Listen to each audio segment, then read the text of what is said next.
Hi, Don Havre with the real estate firm in the Tri-Cities in the state of Washington. Normally in our monthly newsletters, we spend the majority of our time discussing what's going on within the Tri-Cities in the state of Washington. Today I thought it'd be a good idea to provide you some of my personal perspectives as far as what I see is going on from a national level. Now the first thing is that I'd like to point out is that I went back through National Association of Realtors data for a year and divided annual sales by 365 days and realized that from a national perspective, we're selling 13,780 homes each and every day throughout the nation. That sounds like a heck of a lot of homes to me, but what is really important is when I looked at the data from a year prior, we're actually up 18.6% from the previous year. So the real estate market is showing signs of improvement from a national perspective. Now, the real good news, of course, is that mortgage rates have really at an all-time low. And I don't think you can listen to the radio or watch television without having some impact as far as what's going on with mortgage rates. If we go back to January 1st of 2011, mortgage rates were around 4.75% for a 30-year fixed loan. Shortly thereafter, the rates climbed a little over 5%, and then we've seen a steady decline to around the 4% level. So what does that mean for home buyers? That means homes are a heck of a lot cheaper if they're financing because of that ultra low rate. At the same time, if you're already a homeowner and you haven't refinanced, it certainly would be in your best interest to take a look at the math and determine whether or not refinancing might be in your best interest. Now, I went back and actually looked at the data that we've had and said, how far back do I have to go before we have a median sales price is essentially what we closed out in October. And I had to go back to the first quarter of the year of 2003 to have a median sales price essentially the same. Now, what does that tell us? If we move on to the next visual here, you'll see that during 2003, if we had a home that was valued at $200,000, the interest rate back then was 5.84%. And that would give a payment with principal and interest of $1,178 plus. And today, if we looked at around the 4% level for that same $200,000 home, we'd have a payment of $955.98 for a monthly savings of $222.63. So we can see we've had a substantial savings as a result of a dropping in rates.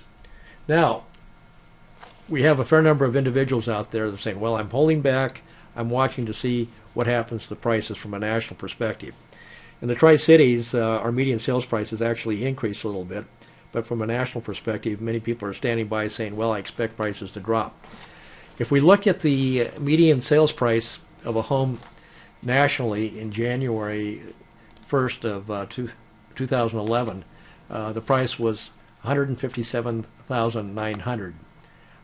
Today, that price is changed to $168,300.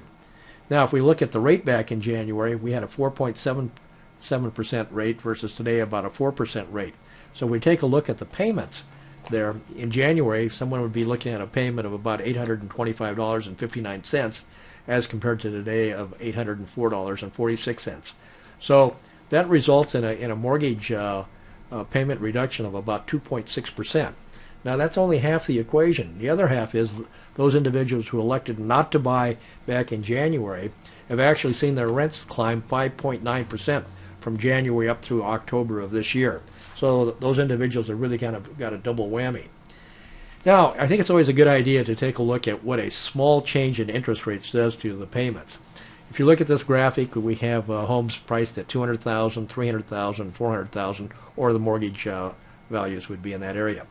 So if we look at a 4% interest rate for a $200,000 home, we'd have a principal and interest payment of about $956. If it goes up to 5%, it'd be $1,074, and if it goes up to 6%, it would be $1,199. So a very small percentage change in interest rate can have a tremendous impact as far as what individuals are paying for a home. Well, that's kind of an overview of where I see what's going on in the national level. And that'll wrap up our newsletter for November of 2011. We'll talk with you next month.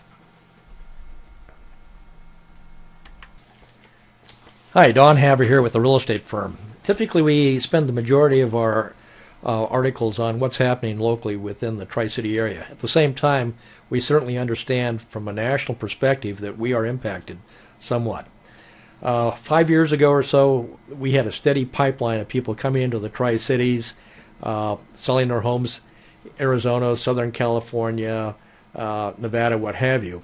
Much of that pipeline has really stopped. People are still coming to the Tri-Cities for employment, but they're not buying like they used to, primarily because they're unable to sell their homes elsewhere. So I thought it'd be a good idea to take a look at some of the issues that are going on within the country today. The first thing I looked at is I went back for an entire year and looked at the National Association of Realtors statistics. And I divided that by 365 as far as the total sales, and that came up to an average of 13,780 homes that are selling each and every day. That sounds like quite a few homes, but I think what's really important is that if you compare this number of 13,780 homes, that's actually up over the year before by 18.6%. Now, another issue that we need to take a look at that's having a major impact upon purchasing a home are mortgage rates and refinancing as well. If you take a look at January 1st, 2011, we're about 4.75%. Rates went up a little bit over 5 and then kind of on a constant decline. Last week, I heard mortgage lenders advertising 3.99%. What does that mean to the consumer?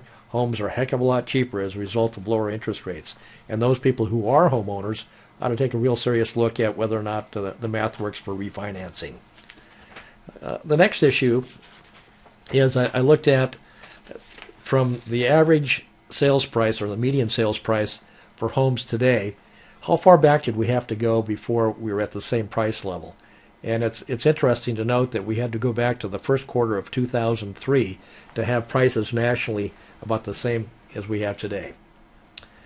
Now, if we take a look at a home that was worth $200,000 in 2003, interest rates back then were 5.84%. Today, as I indicated, rates are around 4%, and last week I heard 3.99%. So if you use the information shown on this particular graphic, at $200,000 during 2003 at a rate of 5.84%, we had a mortgage payment that included principal and interest of $1,178.61. Today, if we use the 4.01 rate, that's a payment of $955.98 for a total savings each month of $222.63. So that's really a major savings as far as we're concerned, based upon the lower interest rates. Now, some individuals decided that it wasn't worth waiting because the price of homes were falling. And so if we go back to the January 1st data and looked at the 4.77% rate we had then versus the more current rate of 4.01, was it everyone's best interest to actually wait until they purchase a home? Actually, it costed individuals more money from the standpoint because rates were lower even though home prices declined. And so someone actually lost 2.6% if they decided to wait later to buy. So you always have to look at two sides of the equation. One is, what is the price of the home? And secondly, what are the interest rates? Now, also, it's kind of a double whammy because those individuals who've elected not to purchase during the last year, if we look at it from a national perspective, rents have gone up 5.9%. And I believe part of that is that some people have just bailed out of their homes in other parts of the country and now are forced to rent because they're no longer eligible to buy. And as the situation becomes increasingly more complex to get qualified because we don't have the zero-down conventionals like we did previously, and FHA has gone up a little bit more, and the mortgage brokers are going to tell you it's just a heck of a lot more difficult to get people qualified today. So once again, those people who purchased actually got a double savings there. Now, let's take a look at what happens if rates do climb. And most economists are saying that rates are going to stay where they are for maybe a year or so, and then we're going to see some drastic increases in interest rates. So if we take a look at a $200,000 home at a 4% rate, that's a payment of $956. Conversely, if we have the same $200,000 home, and that goes up to 6% interest rate, that's $1,199. So you can see that a very small change in interest rates can have a tremendous impact upon what individuals are paying for their homes. Well, that kind of wraps up an overview of what's happening nationally. So I hope this information has been of value to you, and we'll talk with you next month.